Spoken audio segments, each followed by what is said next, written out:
성균관대 금융투자학회 스타에서 활동하고 계시는 전찬우, 송형진님 모시고 얘기 나눠보겠습니다.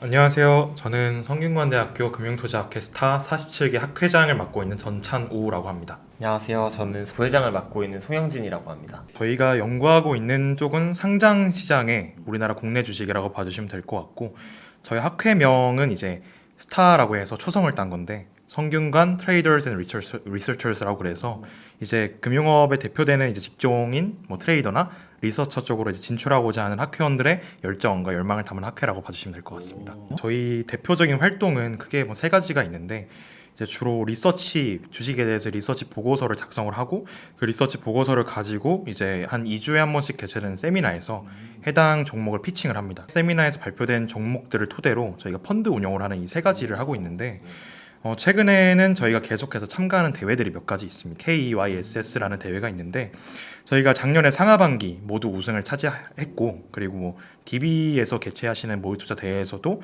저희 금융학회 2위를 기록하는 등 작년 한 해도 꽤 퍼포먼스가 괜찮았던 것 같습니다. 그런 리포트 분석법이나 작성법 이런 것들은 혹시 뭐 누가 가르쳐 주시는 건가요? 사실 이제 저희가 어떤 종목 발굴의 방식을 획일화하진 않습니다. 종목의 발굴 방식은 다양하지만 종목을 분석하는 방식이나 글을 작성하는 방식은 보통 선배 기수에서 이제 계속 정립되어 있는 방식이 내려와서 주로 탑다운 방식으로 저희가 보고서를 작성을 하고 있습니다. 저희가 일단 종목 관련해서 보고서는 1년에 한 100개 정도 있더라고요. 거의 전체 보고서를 모두 이제 다 보기는 쉽지 않지만, 그래도 이제 저희 커버리지 종목 같은 경우에는 또 이제 시점에 따라 다르잖아요. 기준가와 작성 이후의 최고가를 대비해서 봤을 때 평균적으로 한 30% 정도가 있고, 뭐 사실 펀드 같은 경우에는 이게 저희 펀드 매니저도 매번 교체가 돼요. 계속해서 신입 기수들이 들어오면 이제 아래 신입 기수들한테 또 펀드 운영권을 넘겨주고 이렇기 때문에, 그래서 올해만 따지고 봤을 때는 YTD로 플러스고 지수는 충분히 비트하는 정도인 것 같습니다. 보니까 이번에 책을 하나 내셨더라고요. 네, 실전 투자 업종 분석이라고 하는 책이던데 뭐 간단하게 책 소개 한 번만 해주세요. 저희 그 스타라는 학회를 지도하고 계시는 이제 박영규 교수님과 저희 스타 학회원들이 합심해서 이제 만들어낸 24년에 어떤 산업이, 어떤 섹터가 이 국내 주식시장을 주도하고 선도할 수 있는지에 대해서 분석한 그 어떤 책이라고 봐주시면 될 것 같고요. 근데 사실 시중에도 이런 주식 투자 관련 책들은 굉장히 많잖아요. 이 책은 기존에 있는 주식 투자 책하고는 뭐 이런 점에서 좀 차별화돼 있다, 그런 게 좀 있나요? 대부분의 투자자들은 아마 그 종목을 좀 궁금해 하실 거예요. 그것보다는 왜 지금 이런 매크로적인 흐름이나 아니면 이런 경제 상황 하에서 이 산업이 유망할지에 대해서는 저희 또 젊은 20대들과 그리고 또 사실 몇십 년간의 증시를 경험해 오신 저희 지도 교수님, 박영규 교수님의 어떤 그 시각들이 합쳐져서 다양한 시각으로부터 나오는 어떤 앞으로의 주도 산업 이런 거를 확인하실 수 있는 그런 엣지가 있다고 생각을 하고 있습니다. 올해도 계속 좀 잘 나갈 거라고 보시는 거예요, AI가? AI는 사실 이제 주도를 할 수밖에 없는, 모든 산업과 모든 기술과 연관될 수밖에 없는 그런 거대한 기술을 생각을 하고, 이제 그런 측면에서 저희가 말씀하셨던 대로 사실 작년에 모든 AI 관련주들은 한 번씩 시세를 받았다고 보는 게 맞고, 사실 저희가 이제 이 성장을 엄청나게 빠르게 성장하고 있잖아요. AI 업종이라든지 섹터라든지 테마라고 할 수도 있겠지만, 그래서 저희가 이런 거에 전망이나 연평균 성장률을 얘기하는 건 사실 현재로서는 의미가 그렇게 크지 않을 거라고 생각을 합니다. 왜냐하면 결국에 AI 적용처는 무한하고, 그리고 극도로 고도화될 수 있는 어떤 마지노선을 저희가 상상을 할 수가 없기 때문인데, 단적으로는 지금 뭐 타이핑을 통해서 저희가 AI를 보통 뭐 챗GPT나 이런 걸 활용을 하고 있지만, 앞으로 나아가서는 뭐 음성으로 그냥 하던지 아니면 정말 미래에는 뭐 상상으로도 할 수 있지 않을까. 이 안에서 좀 주목하고 있는 기업이 어딘지 간단하게 한번 소개를 해주세요. 저희가 아마 보고서에 담겨 있는 종목은 뭐 스탠다임, 12랩스 이런 비상장 종목들인데, AI 같은 경우에는 사실 반도체부터 시작해서 소프트웨어나 아니면 GPT 스토어에 들어가는 그런 개별적인 종목들까지 다 시세를 받았다고 생각을 하는 게 맞을 것 같고, 단순히 상장되어 있는 주식들보다는 아까 말씀드렸던 것처럼 앞으로의 산업의 전망을 예상할 수 있을 만한 그런 비상장 종목과 그 기업들이 가지고 있는 기술을 판단해 보는 게 좋을 것 같은데, 스탠다임이라는 기업 같은 경우에는 AI로 신약을 개발하는 업계입니다. 네, 그래서 글로벌 AI 신약 기업들 300개 중에 30위 안에 들어가는 기업이고요. AI 신약 솔루션을 계속해서 만들어내는 기업인데, 이제 신약 후보 물질도 지금 계속해서 개발하고 있고요. 그래서 AI를 통해서 후보 물질 개발 속도가 그냥 다른 어떤 신약 개발하는 기업들보다 훨씬 빠른 게 장점이라고 봐주시면 될 것 같습니다. 이게 수익화랑 기술이 좋은 거랑 수익이 난다는 건 다른 거잖아요. 그렇죠. 네, 그래서 이 수익화 쪽에서는 아직 검증이 필요하지만 기술적인 측면에서 입증이 되었기 때문에 우리가 앞으로 상장 시장에서 이런 쪽에 좀 집중해서 플레이를 해봐야 되지 않을까. 네, 그런 쪽으로 봐주시면 될 것 같습니다. 근데 비상장이니까 이거 어떻게 사요?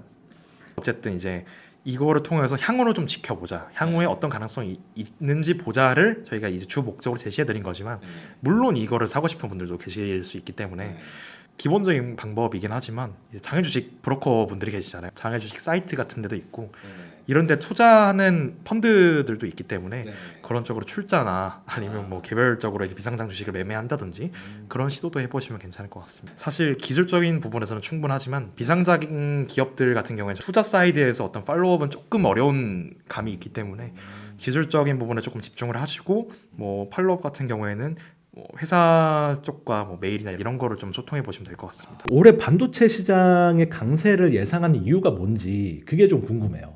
반도체가 결국 사이클 산업이다 보니까 반도체 상승을 예상하기 위해서 결국에 이제 과거 지표들을 확인할 수밖에 없을 것 같아요. 매크로 경제 지표 반등, 그리고 재고의 감소와 가격의 반등, 그리고 이제 수요의 트리거가 이제 존재한다는 점을 근거로 저희가 반도체 상승장을 이제 예상을 했습니다. 일단 반도체라는 것 자체가 산업 필수재 성격을 갖기 때문에 결국에 이제 ISM 제조업 지수를 좀 동행하는 측면이 있습니다. 12월 이후로는 좀 다시 반등을 하는 모습을 보였고 23년 12월 같은 경우에 이제 생산자들이 좀 전반적으로 산업에서 수요가 좋을 것 같다라는 좀 낙관적인 평가를 내놓았기 때문에 24년부터는 어쨌든 매크로 경제 지표가 그 ISM 제조업 지수가 점차 반등을 할 것으로 일단 예상을 하고요. 재고의 감소와 가격의 반등은 봐야 되는 게 이제 현재는 이제 메모리 3사의 재고 조정이 상당 부분 마무리되어 있는 상황이고 레거시 영역의 메모리들까지 즉 이제 DDR4나 이런 쪽 D램까지도 가격의 반등이 이루어지고 있기 때문에 앞서 말씀드렸던 공급자 단에서의 재고 감소와 가격의 이제 상승이 지금 이루어지고 있다는 점에서 24년 상승장을 좀 예상해 볼 수 있을 것 같고요. 결국에 앞으로 이제 본격적으로 반도체가 상승장을 맞이하기 위해서는 공급단에서의 그런 조절뿐만 아니라 수요의 트리거가 존재하면서 폭발적인 수요 상승이 일어난다고 생각합니다. 앞서 말씀드렸다시피 AI가 결국에 그 트리거로 작용을 할 것 같습니다.